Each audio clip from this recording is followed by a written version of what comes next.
Hello और खुशामदीद एक और लेक्चर में जिसमें हम बात करेंगे कि HTML लिंक्स क्या होते हैं। इस पर्टिकुलर वीडियो के अंदर हम नया फ़ोल्डर बनाएंगे अपने किसी भी फ़ोल्डर में। तो आप किसी भी फ़ोल्डर में जा सकते हो VS कोड के अंदर और यहाँ पे आप नया फ़ोल्डर बनाओगे। हम इसको कहेंगे HTML लिंक्स और इसके अंदर हम एक index.html की फ़ाइल क्रिएट करेंगे। तो हम कहेंगे index.html और यहाँ पे जैसा कि मैंने पहले लेक्चर्स के अंदर बताया कि अगर आप सिर्फ एक्सक्लेमेशन दबाओगे और एंटर करोगे तो एक बेसिक HTML ये आपको पहले से प्रोवाइड करके दे देता है। हम इसका टाइटल रखेंगे HTML लिंक्स, ठीक है। अच्छा, जैसे कि पहले मैं लेक्चर्स में बता चुका हूँ, आप कंट्रोल शिफ्ट पी दबा के लाइव सर्वर और यहाँ आप ओपन कर सकते हो, ठीक है। तो यहाँ पे जब आप करोगे ओपन विद लाइव सर्वर तो ये लाइव सर्वर के साथ ओपन हो जाता है और यहाँ पे राइट साइड पे अब आपको नज़र आ रहा है कि ये कैसा दिखेगा। अच्छा, अभी क्योंकि हमारी बॉडी के अंदर कुछ भी नहीं है इस वजह से यहाँ पे कुछ भी नहीं आ रहा। तो what I will do is कि मैं क्विकली इसको इंडेंट कर दूंगा और यहाँ पे अब मैं यहाँ लिख सकता हूँ hello world and if I do this you can see यहाँ हेलो वर्ल्ड लिखा आ रहा है। अब बात करते हैं लिंक्स की। लिंक्स के लिए जो हम टैग यूज़ करते हैं वो कहलाता है एंकर टैग। तो अगर मैं ए टैग यूज़ करूं तो ये बेसिकली एक लिंक क्रिएट करता है। लेट्स से मैं यहाँ पे कहता हूँ कि लिंक जो है वो है कोड विद एसन का। अगर मैं इसको सेव करता हूँ तो आपको नजर आ रहा है कि यहाँ पे इसने कोड विद एसन शो कर दिया। अच्छा, अब क्योंकि ये लिंक है तो अगर मैं यहाँ क्लिक करूँ तो इसको कहीं जाना चाहिए लेकिन ये कहीं जा नहीं रहा और उसका रीज़न ये है कि इस एंकर टैग को ये बताना ज़रूरी है कि ये लिंक किस वेबसाइट पे जाएगा। तो यहाँ पे हम यूज़ करते हैं href का एट्रीब्यूट और href के अंदर हम बताते हैं एग्जैक्टली कौन सी URL। तो मैं यहाँ कह सकता हूँ https और यहाँ मैं कह सकता हूँ codewithsn.dev। अगर मैं इस लिंक को यहाँ पे सेव करके चलाऊं तो आपको नजर आ रहा है अब ये लिंक इस तरीके से नजर आना शुरू हो गया। अगर मैं इस पे अब क्लिक करूं तो आपको नजर आ रहा है कि सेम टैब के अंदर, उसी टैब के अंदर जिसमें मेरी HTML साइट खुली हुई थी, उसी में अब मेरे पास ये पेज खुल गया codewithsn.dev। तो ये लिंक खुल रहा है। आपको ये भी नजर आएगा कि बिल्कुल बॉटम पे उस साइड पे एक लिंक माउस ओवर करने पे आता है नीचे और ये ब्राउजर्स हमें बताते हैं कि ये किस लिंक पे लेके जाएगा। अगर मुझे ये काम करना हो कि लिंक खुलने पे सेम टैब में ना खुले बल्कि दूसरे टैब में खुले तो हम इसके लिए इस्तेमाल करते हैं टारगेट और टारगेट के अंदर हम इस्तेमाल करते हैं एक वैल्यू ब्लैंक। हम टारगेट के अंदर यूज कर सकते हैं ब्लैंक, पेरेंट, सेल्फ या टॉप। ज्यादातर इस्तेमाल होने वाले जो एट्रीब्यूट की वैल्यू है वो है ब्लैंक या सेल्फ। सेल्फ का मतलब है इसी टैब के अंदर। तो अगर मैं क्लिक करता हूं तो ये ही खुलता है, ये डिफॉल्ट वैल्यू है। अगर मुझे दूसरे टैब के अंदर खुलना है तो जैसे कि मैंने बताया हम यूज करेंगे ब्लैंक। अगर मैं इसको सेव कर देता हूं और अब क्लिक करता हूं तो आपको नजर आ रहा है अब ये अगले टैब के अंदर खुलता है। कुछ ब्राउजर्स इसको अगले टैब में खोलते हैं, कुछ ब्राउजर्स को अगली विंडो में खोलते हैं, लेकिन ज्यादातर ब्राउजर्स इसको नए टैब के अंदर खोलते हैं। अच्छा, ये तो अब हो गया ग्लोबल लिंक्स की बात और ग्लोबल लिंक्स में मैं कह रहा हूं इसको हम एक और टर्म यूज करते हैं जिसमें हम कहते हैं एब्सोल्यूट यूआरएल्स।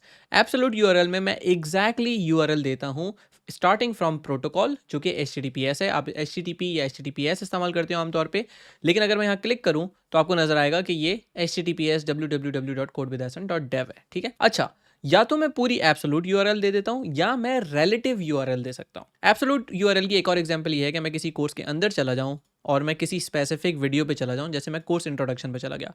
अब ये जो है ये मेरे पास कोर्स के इंट्रोडक्शन की यूआरएल है तो मैं इसको भी यहाँ पे दे सकता हूँ। फॉर एग्जाम्पल अगर मैं जहाँ जाके ये लिंक रिप्लेस कर दूं और सेव करूं तो अब जो खुलने वाला लिंक है वो एग्जैक्टली उस कोर्स की वीडियो होगी जो हम अभी देख रहे थे, या पहला जो इसका पोस्ट है। एक और काम ये हो सकता है कि मैं इसको रिलेटिव यूआरएल दूं। रिलेटिव यूआरएल ये होता है जिसमें हम ये HTTPS और ये पूरी चीज़ें नहीं बता रहे होते बल्कि रिलेटिव बता रहे होते हैं कि अभी मैं जिस पेज पे हूँ वहाँ से रिलेटेड कोई और अगर लिंक हो तो वो।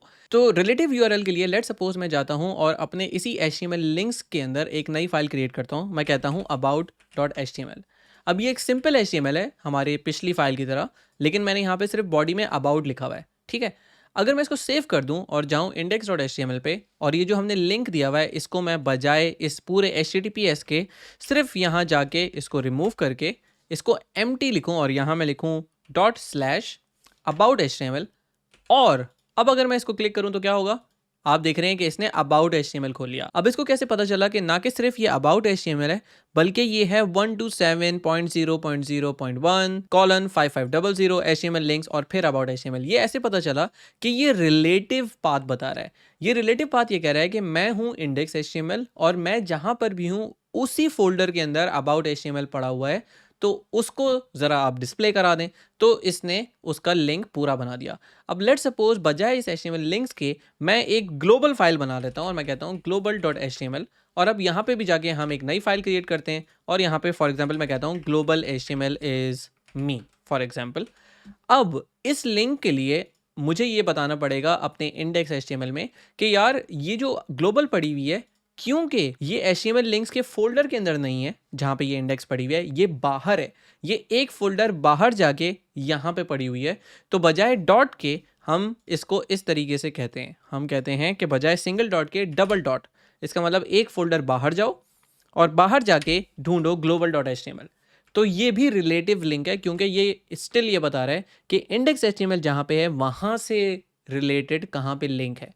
तो अगर मैं वापस अपने पेज पे जाऊँ और अब मैं क्लिक करूँ तो आपको नज़र आएगा कि ये ग्लोबल एचटीएमएल खोल रहा है और यहाँ पे ग्लोबल एचटीएमएल खुल गई।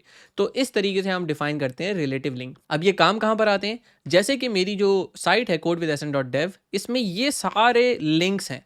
अगर मैं इस पर राइट क्लिक करूं और इंस्पेक्ट करूं तो आपको नजर आएगा कि हर लिंक जो है उसके अंदर कहीं पे भी ये https codewithsn.dev नहीं लिखा हुआ, यहाँ लिखा हुआ है href और यहाँ लिखा हुआ है बैकस्लैश। अगर कोई लिंक डॉट के बजाय बैकस्लैश से शुरू होता है तो डेट मीन्स कि जो चीज सबसे पहले आएगी, जैसे codewithsn.dev या फिर 127.0.0:5500, ये कहलाता है ओरिजिन के साइट है किधर।